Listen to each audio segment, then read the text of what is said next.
তোমার ছেলে তো বিদেশ থেকে আসতে, ছেলেরে দেখে আবার আদিক্ষেটা বাড়াই দিও না।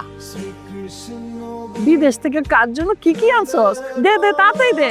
তোর লাগেজ পত্র কই? দে জিনিসগুলো দে। আমি ঘরে যাইবার চাই। তুমি টিনের ঘরটা আপাতত থাকো, সুস্থ হও, তারপর সবকিছু দেখা যাবে। এইভাবে আর আমাদের সম্পর্কটা কন্টিনিউ করা সম্ভব না। আজ বাদে কাল মানুষ সবকিছু জেনে যাবে। বাবা কি জানবে? আর এমন তো কিছু জানছে না মানুষ, আমরা তো ঘরের ভেতরেই আছি, তাই না? যখন সময় হবে সব দেখা যাবে। লিমন বৌমা, ছি তুই কেমন করে পারলে আমার সাথে এমন বেমানি করতে? লিমন তোর না আপন ভাই, তুই কি করে পারলি? আমরা দুজন দুজনকে ভালোবাসি, হয়ে গেছে, এখন কিছু করার নেই। হ্যাঁ আমি তোমার সাথে আমার অনেক কথা আছে। আমি এখন আপনার বউ না, আপনি এখান থেকে যান, মানুষজন দেখলে খারাপ বলবে।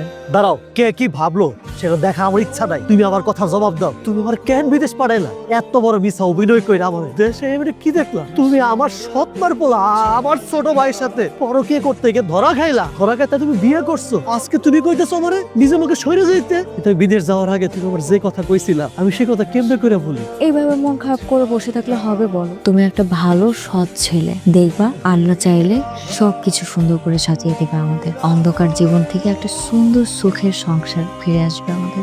তুমি এসব নিয়ে চিন্তা করো না তো। তোমার নিজের ভিতরে ভয় আর লুকানো প্রশ্নগুলা তুমি সেদিন আমার করছিলা, আজ আমি বুঝলাম আমার রোগ শরীরে আর তোমার রোগ তোমার আত্মায়। তুমি তো জানো পোলাটা অসুস্থ, বিদেশ থেকে কার লেগে কি নিয়ে আইছে না নিয়ে আইছে এই কথা ওরা কইতে গেলা কেন? তোমার হৃদয়ের মধ্যে কি একটু দয়া মায়া নাই?